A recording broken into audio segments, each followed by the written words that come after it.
Assalamualaikum warahmatullahi wabarakatuh. Perkenalkan saya Salisa Sembiring dari kelas A reguler 2020 NIM 3203322002. Di sini saya akan menjelaskan mengenai proyek psikologi pendidikan tentang belajar yang menyenangkan berhasil membangun karakter.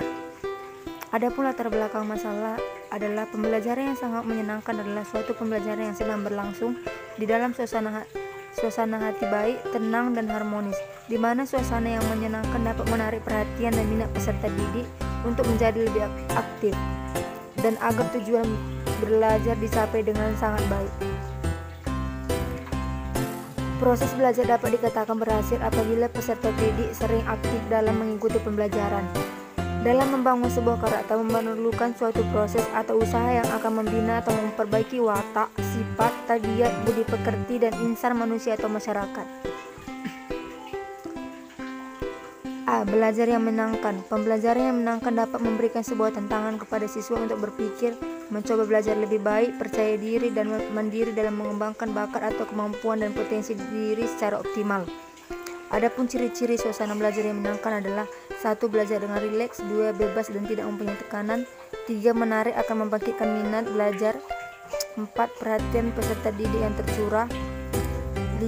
Lingkungan belajar yang menarik seperti ruangan bersih, rapi, terang, serta peserta didik lebih leluasa untuk bergerak, 6. Bersemangat dalam proses belajar, 7. Perasaan yang gembira agar lebih berkonsentrasi. Dalam meningkatkan suasana belajar menjadi menyenangkan harus memperhatikan beberapa hal sebagai berikut.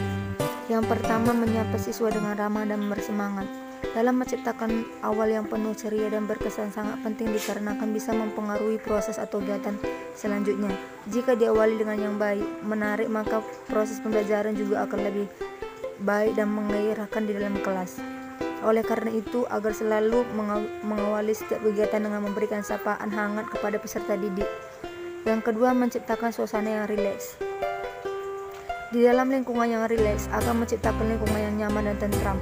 Dengan begitu, aturlah tempat duduk peserta didik sesuai kenyamanan peserta didik. Dengan begitu, suasana belajar yang akan lebih menyenangkan dan peserta didik akan lebih giat belajar karena tempat duduk ternyaman sesuai dengan pilihannya. Yang ketiga, memotivasi siswa. Motivasi sangat diperlukan di lingkungan sekolah karena motivasi adalah sebuah konsep yang paling utama dalam teori pembelajaran. B. Belajar berhasil yang A. Sikap siswa yang baik dalam belajar. Yang pertama, sikap mental. Untuk pembentukan cara belajar yang baik pada setiap siswa ialah memiliki sikap mental tertentu. Suatu sikap yang ditumbuhkan dan dipelihara dengan sebaik-baiknya akan membuat seorang siswa mempunyai senjata berupa kesediaan mental. Yang kedua, tujuan belajar. Belajar di sekolah haruslah diarahkan pada suatu cita-cita tertentu. Cita-cita yang diperjuangkan dengan berbagai kegiatan belajar itu melalui tujuan pembelajaran setiap siswa. Tujuan belajar yang bersambung dengan cita-cita di masa depan itu akan merupakan suatu pendorong untuk belajar dengan sungguh-sungguh. Yang ketiga, minat terhadap pelajaran. Minat itu tidak hanya ditujukan pada satu atau dua mata pelajaran yang pokok saja, melainkan juga terhadap semua mata pelajaran.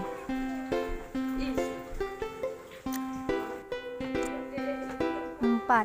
Kepercayaan pada diri sendiri. Dengan memiliki kepercayaan diri, pasti akan dapat mengikuti dan mengerti pelajaran dengan lebih baik. Setelah belajar dengan sebaik-baiknya, ujian pun hendaknya ditempuh dengan kepercayaan pada diri sendiri. Janganlah merasa ragu-ragu apakah diri sendiri telah belajar dengan sempurna.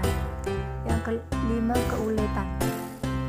Yang memulai pekerjaan itu banyak, tetapi yang bisa bertahan hingga akhir hanya sedikit. Justru disinilah diperlukan suatu keuletan. Cita-cita saja tidaklah cukup kalau tidak disertai dengan kesanggupan untuk memperjuangkan cita-cita itu.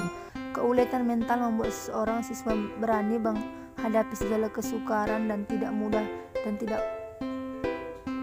putus asa. B. Kebiasaan-kebiasaan baik dalam membaca. Ciri-ciri pembaca yang efisien adalah 1. Mempunyai kebiasaan yang baik dalam membaca, mengerti betul isi buku yang dibacanya. 3. Sehabis membaca dapat mengingat sebagian besar atau pokok-pokok yang dibacanya. Yang keempat, dapat membaca dengan cepat. menjadi seorang pembaca yang baik di samping menguasai segenap metodenya, setiap siswa perlu pula mengembangkan dan memiliki kebiasaan-kebiasaan membaca yang baik. Yang pertama adalah metode membaca yang terbagi menjadi survei atau menyelidiki. Cara ini dapat dijalankan dengan melihat sepintas lalu pada kalimat-kalimat permulaan dari bab tadi. Melakukan penyelidikan itu jangan memakai waktu lebih dari 1 menit. Yang kedua, question atau bertanya. Setelah melakukan survei, siswa hendaknya lalu mengajukan pertanyaan-pertanyaan. Sikap ini akan lebih memperbesar pengertian tentang pelajaran yang dibaca karena hal-hal yang penting menjadi lebih tampak. Read atau membaca. Setelah melakukan 2 langkah permulaan itu, haruslah boleh membaca buku tersebut. Membaca di sini hendaknya tidak merupakan suatu perbuatan aktif untuk mencari jawaban atas pertanyaan-pertanyaan yang telah dibuat. 4. Recite, mengucapkan kembali. Setelah selesai membaca suatu bagian yang memuat jawaban atas suatu pertanyaan, segeralah ia mengucapkan kembali jawaban itu dengan tidak melihat buku. 5. Efektivitas ringkasan. Meringkas isi buku merupakan salah satu cara untuk mempermudah memahami informasi yang ada dalam sebuah buku secara utuh dan lengkap. C. Syarat-syarat menghafal yang baik. Banyak siswa ternyata tidak dapat menghafal pelajaran yang baik. Umpamanya memakan waktu terlampau banyak atau dilakukannya dengan jerih payah yang sangat besar. Bahkan apa yang sudah dihafalnya dengan mudah terlupa lagi. Tujuan jangka panjang ialah memperbanyak pengetahuan agar kelak sukses dalam penghidupan. Dengan senantiasa menyadari sepenuh tujuan itu, seorang pelajar akan memiliki keinginan yang besar untuk mengingat-ingat apa yang sedang dipelajarinya. C. Membangun karakter. 1. Pendidikan dan pembentukan karakter anak di lingkungan keluarga atau pendidikan informal. Keluarga adalah komunitas pertama yang menjadi tempat bagi anak belajar konsep baik dan buruk, pantas atau tidak, benar atau salah, cepat atau lambat, untung atau rugi, suka atau tidak suka, wajar atau tidak wajar. Dengan kata lain, di keluargalah seseorang belajar tata nilai atau moral, karena tata nilai yang diyakini seseorang akan tercermin dalam karakternya. Di keluargalah proses pendidikan karakter seharusnya berawal dan dipelihara dengan baik untuk menjaga harmonikasi hubungan antara satu dengan yang lain. Yang kedua, pendidikan dan pembentukan karakter di lingkungan sekolah atau pendidikan formal. Untuk mengantisipasi dan memperbaiki karakter anak, salah satu diantaranya melalui pendidikan karakter di sekolah atau pendidikan formal. Pendidikan karakter haruslah disosialisasikan, diinternalisasikan, dan diintensifkan sejak dini di semua level kehidupan berbangsa dan bernegara. Yang ketiga, mensinergikan pendidikan informal dan formal untuk membangun karakter. Keberhasilan peserta didik berubah menjadi pribadi yang berpendidikan dan berkarakter bukan semata-mata ditentukan oleh guru di sekolah, melainkan juga merupakan miniatur dari kehidupan anak. Anak akan tumbuh menjadi pribadi yang berkarakter apabila ia hidup di tengah-tengah keluarga yang baik. Antara pendidikan di lingkungan keluarga dan di lingkungan sekolah serta di lingkungan masyarakat tidak dapat dipisahkan dan tidak dapat berjalan sendiri-sendiri. Karena ketiga ini berpusat pada pendidikan, saling mendukung dan saling mengisi pendidikan pembentukan karakter pada anak. Adapun kesimpulan yang saya ambil berdasarkan hasil penelitian dan pembahasan dari analisis belajar yang menyenangkan, berhasil dan membangun karakter, dapat disimpulkan bahwa dalam belajar yang menyenangkan terdapat beberapa faktor yang harus diperhatikan pada setiap pembelajaran, seperti menguasai materi dengan baik, memilih metode mengajar yang tepat, pemilihan media yang dapat memotivasi belajar, kreatif dan bervariasi dalam membelajarkan siswa. Oleh karena itu, untuk dapat menciptakan suasana belajar yang menyenangkan dalam proses belajar, antara lain dengan menggunakan metode menciptakan suasana belajar yang rileks, memotivasi dan menyapa peserta didik dengan hangat dan antusias.